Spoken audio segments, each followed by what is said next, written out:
Friends, welcome back. आज मैं share करने जा रही हूँ कैसे मैं अपने छोटे से किचन को ऑर्गेनाइज्ड और साफ रखती हूँ। किचन चाहे छोटा हो या बड़ा, मॉड्यूलर या नॉन मॉड्यूलर, वो ऐसा जगह है जहाँ महिलाओं का सबसे ज़्यादा समय व्यतीत होता है। या वर्किंग लेडी हो या हाउसवाइफ हो, उसको किचन में रहना ही होता है। अगर वो किचन को ऑर्गेनाइज्ड वे में ना रखे तो काफ़ी उलझनें पैदा हो जाती है। आपको समय से कोई सामान नहीं मिलेगा या गंदगी के कारण आपको मन नहीं लगेगा। तो मैं यहाँ कुछ टिप्स बताना चाहूँगी जिससे मैं अपने किचन को क्लीन और ऑर्गेनाइज रखती हूँ। तो देखिए और बताइए मेरा टिप्स आप लोगों को कैसा लगा।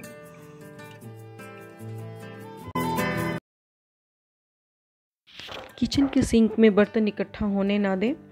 जब भी थोड़ा बहुत बर्तन हो उसे तत्काल साफ़ करके हटा दें। ज़्यादा बर्तन हो जाने से बाद में मेहनत ज़्यादा करना पड़ जाता है और किचन भी अक्सर गंदा सा लगता है। यहाँ पे मैं 2 बास्केट में बर्तन रखती हूँ, एक में कांच के एक में स्टील के। इससे ये होता है कि कांच के बर्तन को टूटने की संभावना कम रहती है और जब बर्तन ड्राई हो जाते हैं तो मैं उसे उसके स्थान पे रख देती हूँ। हर मील बनाने के बाद से आप अपने गैस स्टोव की सफाई अच्छी तरीके से कर लें। इस पे जो तेल मसाले की दाग लगी होती है वो तुरंत छूट जाता है।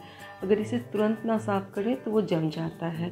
खासकर रात के समय में जब आप सारा खाना बना चुके होते हैं, किचन की सफाई करते वक्त में कुक टॉप को साथ ही इसके स्लैब को चारों तरफ से अच्छे तरीके से सफाई कर दें, जिससे इंसेक्ट्स का आने की संभावना कम हो जाता है। इसकी सफाई करते समय आप एक अच्छे प्रकार का डिटर्जेंट या अच्छा डिसइंफेक्टेंट का प्रयोग करें, जिसकी भीनी खुशबू की वजह से इंसेक्ट्स कम आते हैं और अगर अनाज का कण यहाँ कम रहता है जिसकी वजह से चूहा और कॉकरोचेस का आगमन कम हो जाएगा। साथ ही आपका किचन एक फ्रेश लगेगा और एक अच्छी भीनी खुशबू आएगी जिससे खुद को भी अच्छा लगता है।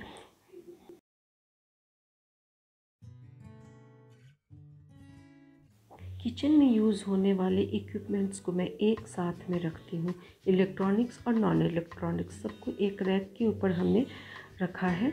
हमारा किचन काफ़ी छोटा है जिस कारण से मैंने एक रैक के ऊपर सारे इक्विपमेंट्स को इकट्ठा रखा है। इससे मुझे बहुत आसानी हो जाती है, मुझे ढूंढने की ज़रूरत नहीं होती है। उस पर भी मैंने जो फ्रिक्वेंटली यूज़ होने वाले हैं जैसे केटल और मिक्सी, इसे मैंने आगे की ओर रखा है और कुछ जो यूज़ कम होते हैं मैंने उसे पीछे रखा है। सेम प्रकार के आइटम को एक साथ में रखें जिससे आपको कोई आइटम बनाते समय ढूंढने की ज़्यादा ज़रूरत न पड़े।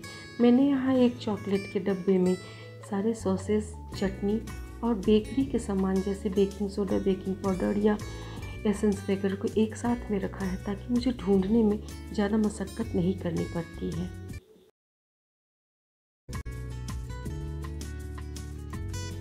कुछ ऐसे रॉ मसाले जिसे मैं फ्रिक्वेंटली यूज़ करती हूँ उसे एक साथ में ट्रांसपेरेंट डब्बे में रखती हूँ ताकि मुझे ढूंढने में ज़्यादा दिक्कत न हो या मेरे घर में कोई भी आए उसे आसानी से मिल जाए और पता चले कि कौन सा सामान कहाँ है।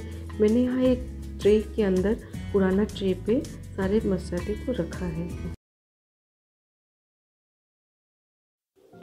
अचार और चटनी लगभग हर घर में प्रयोग होता है, लेकिन एक बड़े से जार में अचार रखना और वहाँ से यूज़ करना एक दिक्कत जैसा लगता है।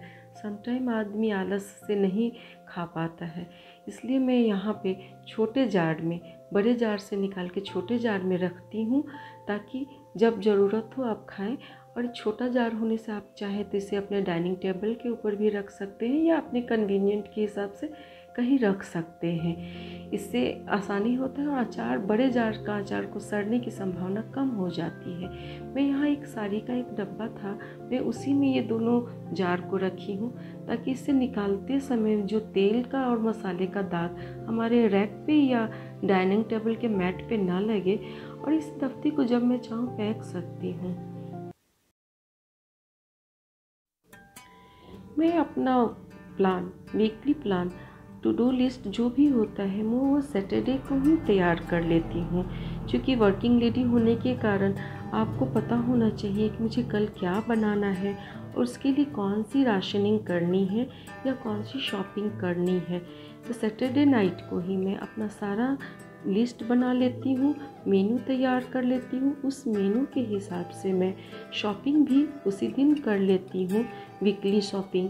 ऐसे तो राशन आप मंथ में एक बार करते हैं, लेकिन वेजिटेबल, फ्रूट्स और मिल्क एंड मिल्क प्रोडक्ट्स जो भी होते हैं मैं वो सैटरडे को ही करती हूँ।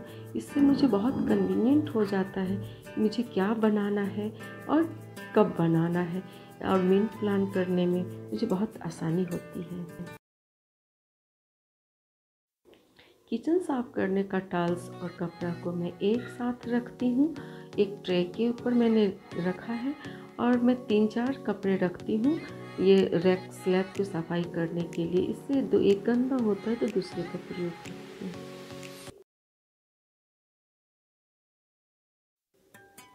बिस्किट, नमकीन या कुकीज़ हो, इस टाइप के आइटम को मैं एक कंटेनर में मार्केट से लाने के बाद ही रिफ़िल कर देती हूँ।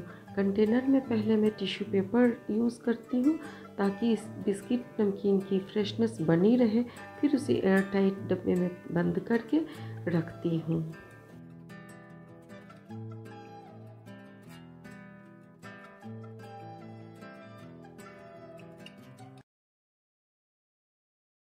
आप अपनी किचन की सफाई किसी भी प्रकार कर सकते हैं।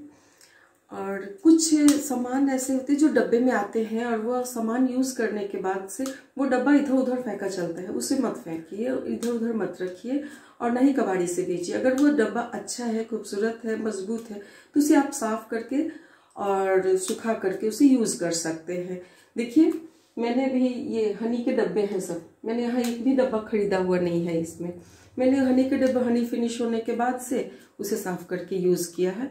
ये अच्छे भी हैं और यूज़फुल भी हैं। ये थे कुछ टिप्स मेरे किचन क्लीनिंग के लिए। और इस वीडियो में मैंने फ्रिज से के लिए कोई भी टिप्स नहीं बताया है और उसके ऑर्गेनाइजेशन के बारे में भी नहीं बताया है।